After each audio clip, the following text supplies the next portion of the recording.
The date was April 7, 1945.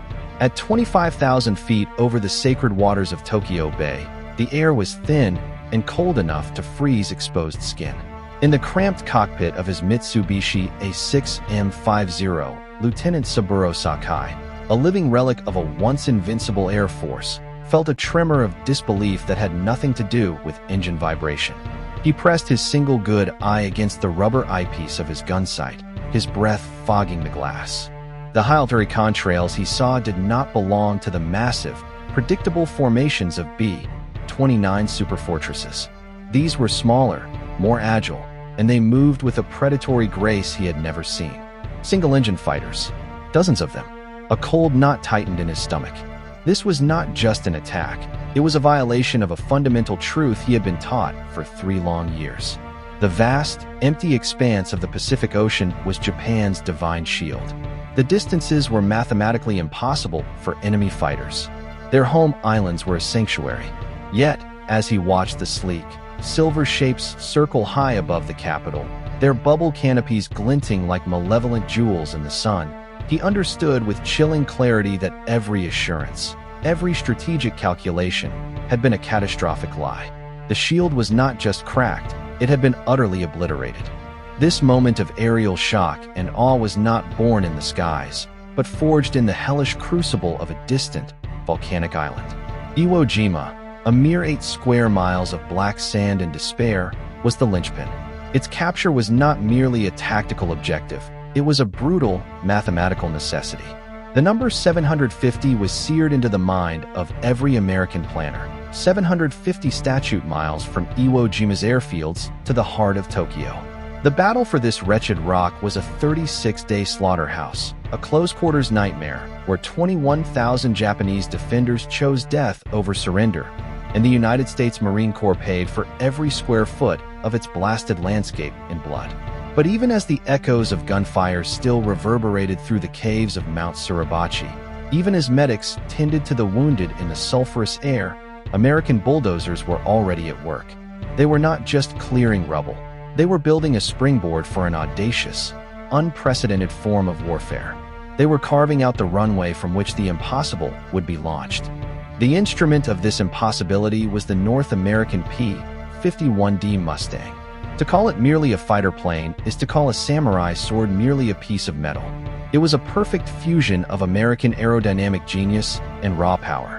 Its heart was the Rolls-Royce Merlin engine, built under license by Packard, a 1,695 horsepower mechanical titan that could propel the aircraft to over 437 miles per hour.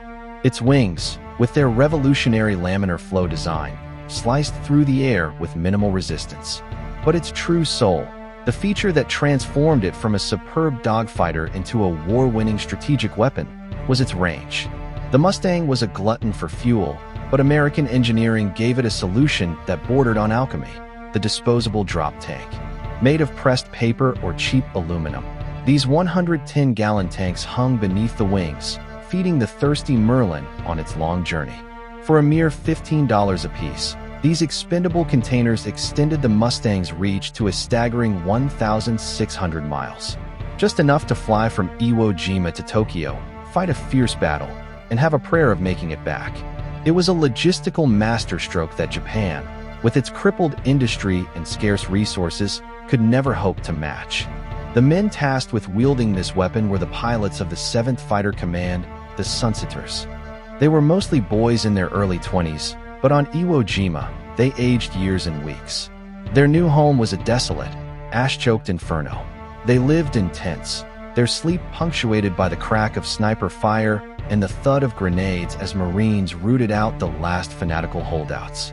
They pre-flighted their aircraft with a carbine slung over their shoulder. Their mission profile was the most daunting ever conceived: an 8-hour, 1,500-mile round trip over the featureless, unforgiving Pacific. There would be no friendly fields for emergency landings, no chain of rescue ships below.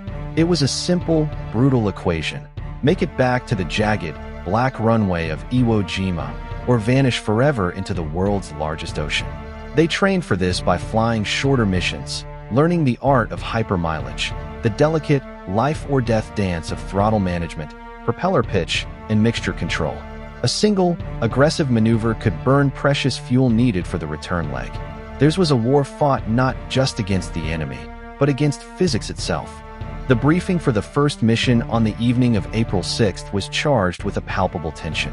Major James Van de Hey stood before his pilots. Maps of Japan spread across a makeshift table.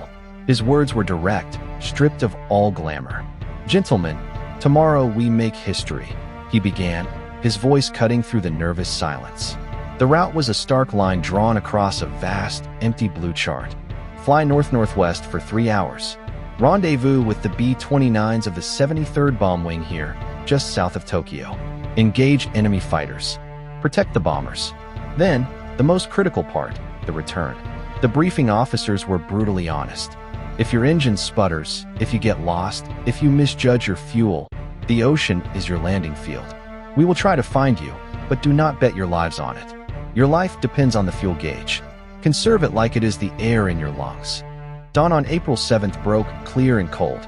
The pre-flight ritual was somber and methodical. Pilots donned layers of clothing, knowing the temperature at altitude would plunge to 40 below zero. They checked their Mae West life preservers, their parachutes, their survival kits containing rations, water, a .45 caliber pistol, signal flares, and even shark repellent. At 0745 hours, the air over Iwo Jima was torn apart by the synchronized cough and roar of nearly 100 Packard Merlin engines coming to life. It was a sound of pure mechanical fury. One by one, the silver Mustangs, heavy with fuel and ammunition, lumbered down the rough runway and lifted into the sky, their wings straining under the weight of the impossible. They formed up into a vast, gleaming armada and turned their noses north, towards the enemy's heart. The flight was an exercise in sustained concentration and mounting anxiety. For 3 hours, there was nothing but the endless, blue expanse of the Pacific. Pilots became slaves to their instrument panels, their eyes flicking between the fuel flow meter, the oil pressure gauge, and the clock. They burned the volatile fuel from the troublesome fuselage tank first, feeling their aircraft become more responsive as the weight behind them diminished. They experienced phantom engine noises, their minds playing tricks in the deafening monotony. Then, after 2 hours and 45 minutes, a shape materialized on the horizon. It was the coast of Honshu, and there, piercing the sky, was the serene, snow-capped cone of Mount Fuji, an immortal symbol of Japan now serving as a navigational beacon for its destroyers. They had done it. The impossible was now reality. As the Japanese coastline passed beneath their wings, a synchronized action took place across the formation. Pilots reached down and pulled the release handles. With a series of loud thumps, the now empty drop tanks fell away, tumbling end over end into the sea below. The transformation was instantaneous. The P-51s, suddenly liberated from their heavy burdens, felt alive. They were no longer fuel-laden transports. They were now the deadliest fighters in the sky, light, agile, and hungry for a fight. In Japan, the response was one of utter confusion and disbelief. Radar operators reported single-engine fighters with the bomber stream, but their reports were dismissed as equipment malfunction. When the scramble order finally came, pilots like Sakai took to the skies expecting to find carrier-based Hellcats or Corsairs. What they found instead was a nightmare. The Zeros, once the undisputed masters of the turning dogfight, were hopelessly outclassed. A Zero pilot would dive on a Mustang, only to watch in stunned horror as the American fighter simply powered away, climbing back to altitude with an effortless superiority that felt almost insulting. The American pilots had been drilled in a single, ruthless doctrine: boom and zoom. Never turn with a Zero. Use your massive speed and climb advantage to make high-speed slashing attacks from above. Fire a devastating burst from your 6.50 caliber machine guns, and then, without waiting to see the result, use your energy to climb away and reset for another pass. The Japanese pilots, many of them young, inexperienced, and flying with inferior fuel, were trapped in a slow, maneuverable aircraft that had suddenly become a death trap. They were like skilled swordsmen facing opponents with rifles. Their courage was undeniable, but it was utterly useless against the overwhelming technical and tactical superiority of the Mustang. The air battle over Tokyo that day was short, sharp, and brutally one-sided. American pilots claimed over 20 Japanese aircraft shot down for the loss of only a few of their own. The psychological victory, however, was infinitely greater. As Saburo Sakai later wrote, the appearance of the Mustang signaled the end. He had seen the future, and it belonged to America. In the months that followed, the Mustangs of Iwo Jima became the masters of Japan's skies. They flew mission after relentless mission, escorting the B-29s that burned Japanese cities to the ground and systematically strafing the remnants of the Japanese Air Force on its own fields. The war was not won on April 7, 1945, but on that day, the final outcome became an undeniable mathematical certainty. The P-51 Mustang, soaring over the sacred capital, was not just an aircraft. It was the grim reaper of the Imperial Japanese Air Force, and its shadow was the shadow of inevitable defeat. The return flight from Tokyo was a trial by exhaustion and dread. The adrenaline of combat had faded, leaving behind a deep, bone-weary fatigue. For 3 more hours, the pilots fought a new enemy, their own dwindling energy and their aircraft's plummeting fuel reserves. The cockpit, once a place of focused intensity, now felt like a shrinking prison. Every pilot's eyes were locked on the fuel gauges, watching the needles sink with a terrifying, unhurried certainty. The mathematical equations they had studied in briefings were now a matter of life and death. Had they burned too much in the climb? Were their mixture settings perfect? The endless blue of the Pacific, once a navigational aid, now became a taunting, featureless grave. Then, a speck on the horizon. Iwo Jima. Never had a more bleak and forbidding piece of land looked so beautiful. The Mustangs, their fuel tanks reading near zero, dropped one by one into the landing pattern. As wheels touched the rough, volcanic runway, a profound relief washed over the pilots. So intense, it was physical. They had done it. They had proven that the longest fighter mission in history was not just possible, but repeatable. But the victory of April 7th was only the beginning. The American High Command now knew they held the key to the skies over Japan. The tempo of operations from Iwo Jima intensified with a brutal swiftness. Within days, the 21st and 56th Fighter Groups joined the 15th, turning the island into a true hornet's nest of Mustangs. The missions became routine, a relentless, grinding down of Japanese air power. Escort missions to Tokyo, Yokohama, and Osaka were followed by even more dangerous fighter sweeps. Missions where the P-51s roamed freely, hunting Japanese aircraft in the sky and destroying them on the ground. The psychological impact on the Japanese was catastrophic. Their skies were no longer their own. Every contrail was a threat, every drone of an engine a promise of destruction. The Japanese response was one of desperate, and often suicidal, courage. Knowing they could not win in a classic dogfight, they resorted to ramming tactics, attempting to crash their aircraft directly into the B-29s. The Mustang pilots now had a new, horrifying responsibility to protect the bombers not just from cannon fire, but from these flying bombs. The skies over Japan became a chaotic swirl of silver bombers, sleek escorts, and desperate, diving interceptors. The Mustang's speed was now its greatest defense, allowing it to intercept these diving attacks before they could reach the bomber stream. Yet, the most formidable enemy the Mustang pilots faced was not the Japanese, but the Pacific itself.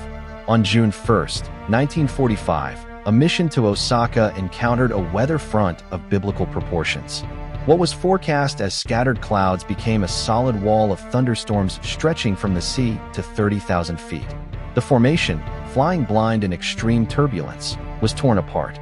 P-51s collided with each other. Others were thrown into uncontrollable spins.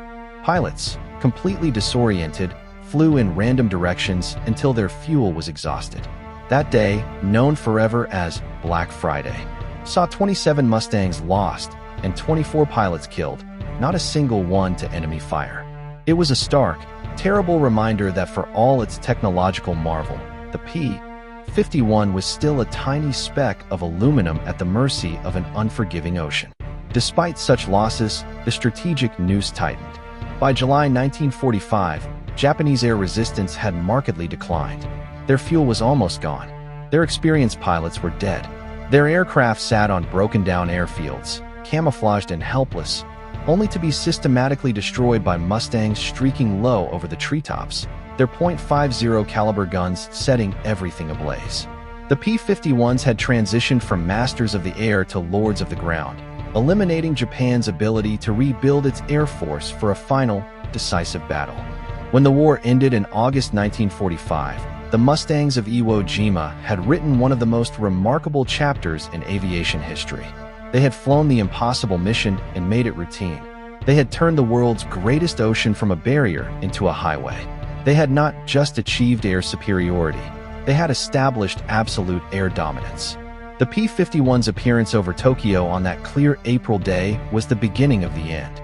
It was the moment the war was truly brought home to the Japanese people, and the moment its military leaders knew, beyond any doubt, that their cause was lost.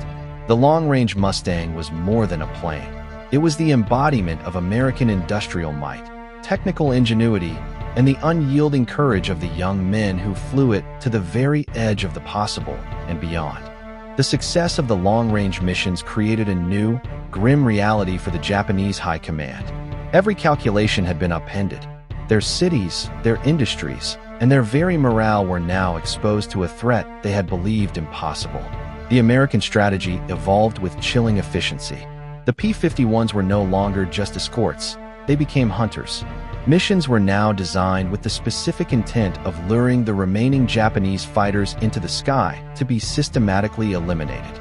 The Americans held every advantage: altitude, speed, initiative, and the crushing weight of numbers.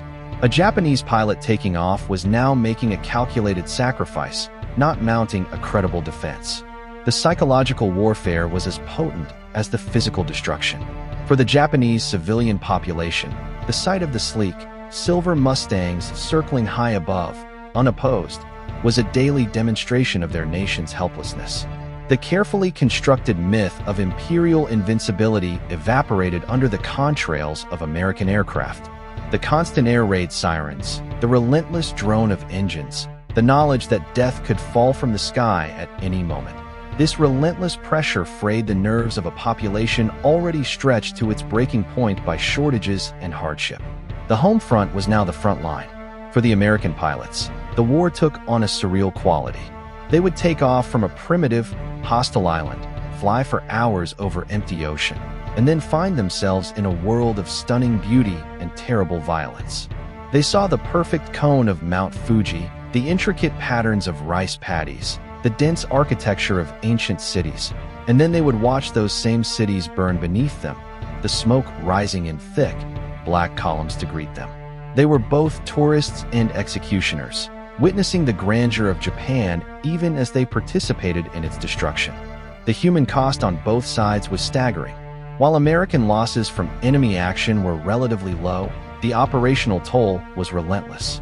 The strain of 8-hour missions in a cramped, oxygen-fed cockpit, the constant vigilance for enemy aircraft, the nerve-shredding tension of the return flight on dwindling fuel, it wore men down. Some returned from missions too exhausted to speak, their hands shaking too violently to light a cigarette. Others developed a 1,000-yard stare, their minds numbed by the endless expanse of ocean and the repeated brushes with death. They were witnessing the final, violent convulsions of an empire, and it left an indelible mark on their souls. On the ground in Japan, the situation grew increasingly desperate. The Mustang's strafing runs crippled the already faltering transportation network. Locomotives were blasted to pieces in their stations, trucks destroyed on the roads. The movement of vital resources and food became almost impossible. The once mighty Imperial Japanese Air Force was reduced to a handful of hidden, dilapidated aircraft, flown by pilots who were, in essence, sending themselves on suicide missions. The technological gap was now an unbridgeable chasm. American pilots flew the most advanced fighter in the world, while their Japanese counterparts struggled into the air in aircraft that were, by 1945, obsolete and poorly maintained. The final, symbolic act of the Mustang's dominance came not in a great aerial battle, but in the quiet, ominous silence of the skies in early August 1945. The Japanese military, in a last, desperate attempt to preserve something for the anticipated invasion, had largely stopped sending fighters to intercept the massive American formations. The P-51s now roamed the skies of Japan with impunity, their greatest threat being the increasingly accurate anti-aircraft fire from the ground. They had achieved what no other fighter force in history had. They had completely suppressed the air force of a major nation over its own homeland. When the atomic bombs fell on Hiroshima and Nagasaki, they were delivered by B-29s that flew in a sky owned by the United States. The P-51s had cleared the path. They had broken the back of Japanese air power and, in doing so, had shattered the nation's will to resist. The long-range fighter campaign from Iwo Jima was a decisive factor in bringing the war to a swift conclusion, saving countless lives that would have been lost in a bloody invasion of the home islands. In the end, the story of the P-51 over Japan is more than a tale of engineering and tactics. It is a story of a paradigm shift. It demonstrated that no place on Earth was beyond the reach of American air power. It proved that courage alone could not stand against overwhelming industrial and technological superiority. The sight of those Mustangs over Tokyo on April 7, 1945, was a moment that changed the world. It was the moment the future arrived, and it arrived with the roar of a Packard Merlin and the cold, hard gleam of American aluminum against the sun. The success of these unprecedented missions did more than just destroy enemy aircraft. It fundamentally rewrote the tactical playbook for the entire Pacific theater. American strategists, emboldened by the P-51's reach, began to conceive of air power not merely as support for naval and ground forces, but as a decisive, war-winning instrument in its own right. The very concept of front lines became obsolete when a single-engine fighter could strike the enemy's capital. Iwo Jima was no longer just an island. It was a stationary aircraft carrier, a fortress from which American will was projected across 1,000 miles of ocean. The psychological impact of this strategic leap cannot be overstated. In the minds of Japanese commanders, every subsequent calculation was shadowed by the knowledge that there was no sanctuary, no secure rear area. Every decision was made under the specter of the Mustang. The American industrial machine, which had made this possible, now shifted into an even higher gear. The supply lines stretching back to Iwo Jima became a testament to logistical brilliance.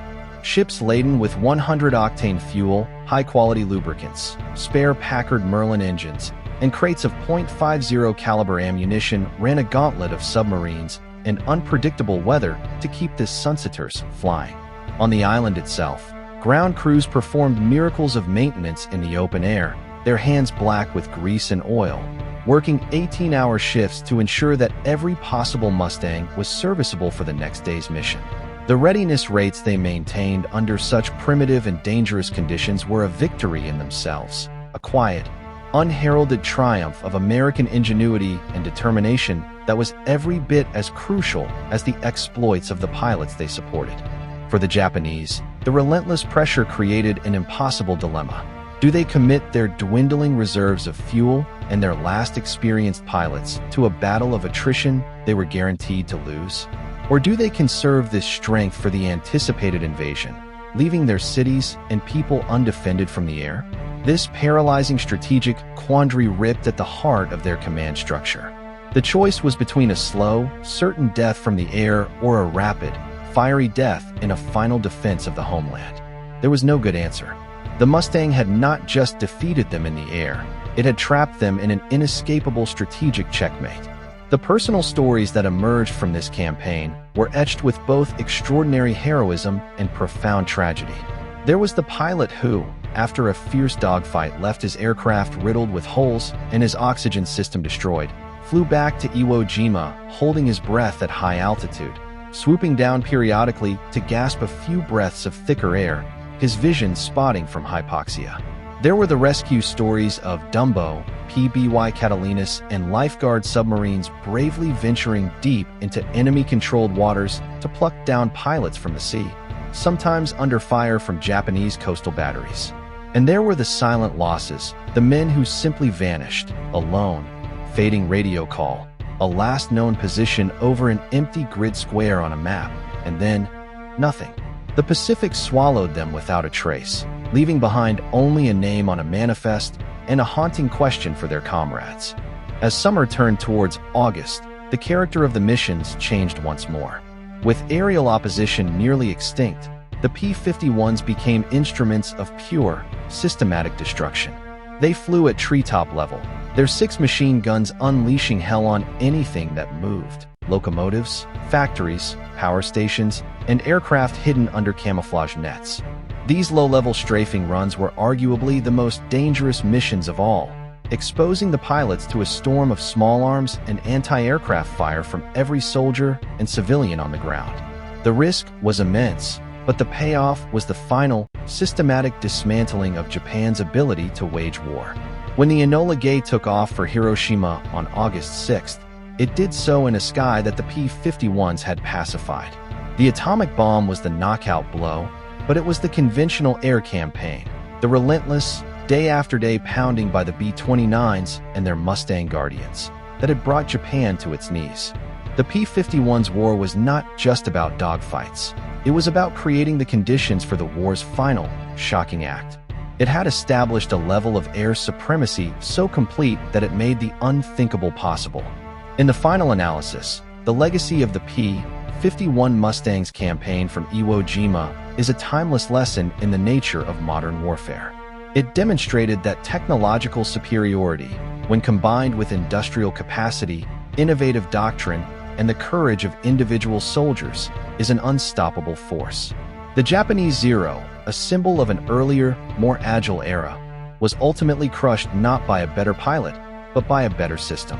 The Mustang was the sharp tip of a vast American spear comprised of factories, oil fields, training schools, and a flawless logistical network. When Lieutenant Saburo Sakai looked up on April 7th, he didn't just see a new fighter plane. He saw the entire weight of the United States of America, and in that moment, he knew the war was lost. The P-51's roar was the sound of inevitability. The final chapter of the P-51's dominance over Japan was not written in a single, climactic battle, but in the slow, inexorable strangulation of an empire. By late July 1945, the once proud Imperial Japanese Air Force had been effectively erased from the skies. The few remaining operational aircraft were hidden in caves or dispersed to remote, grassy fields, their pilots ordered to wait for the inevitable invasion, a final, suicidal sortie against the Allied fleet. The skies over Tokyo, which had once echoed with the shriek of diving Zeros, were now hauntingly quiet, save for the steady drone of American engines. The Mustangs, having achieved absolute aerial supremacy, now ruled with an impunity that was both awe-inspiring and terrifying. They flew their missions with the cold precision of a surgeon's scalpel, systematically severing the last remaining arteries of Japan's war machine. The psychological landscape of Japan was now one of collective trauma. For the civilian population, the daily appearance of the high-flying Mustangs became a symbol of their nation's utter defeat. The sight of those distant, silver specks, circling with predatory patience, was a constant, grim reminder that their government could no longer protect them. The myth of the divine wind had been replaced by the reality of American engineering. The relentless bombing, the starvation, the collapse of their world, all of it was crystallized in the image of the enemy fighter, a permanent fixture in their heavens. This was no longer a war of armies clashing on distant fronts.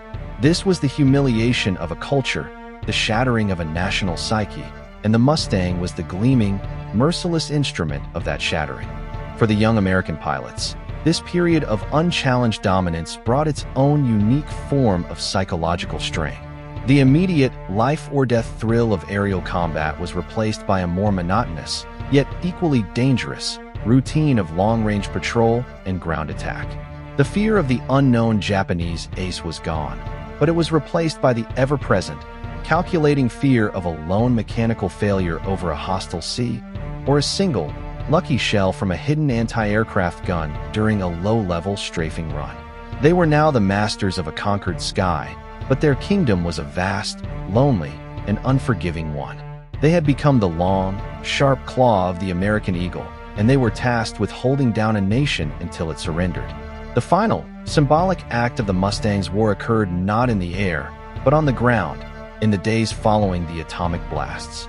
As Japan's leadership grappled with the unimaginable power of the new weapon, P-51s continued their patrols. They flew over a numbed and broken nation, their presence a final, unanswerable argument against any thought of continued resistance. When Emperor Hirohito's recorded voice finally crackled over the radio airwaves on August 15, 1945, announcing the surrender, the Mustangs of Iwo Jima were likely in the air, a silent, silver guard of honor for the end of the most destructive conflict in human history. They had flown the first mission to Tokyo, and they were there at the very end. In the aftermath, the raw statistics of the Mustangs' campaign from Iwo Jima told a story of overwhelming victory. They had destroyed hundreds of enemy aircraft, both in the air and on the ground, for the loss of a fraction of their own number. But their true legacy was far greater than any kill count. The P-51 had proven that no corner of the globe was beyond the reach of American air power. It had ushered in a new era of warfare, where the fighter plane was no longer a tactical accessory, but a strategic weapon capable of deciding the fate of nations. The courage of the pilots, the brilliance of the engineers, and the might of the industry that built them had converged to create a force that was, for its time, unstoppable. The long-range Mustang was more than a machine. It was a manifestation of American will, a declaration that the United States could and would project its power to any point on the planet to defend its interests. The world watched, and the lesson was learned. The sanctuary was gone forever,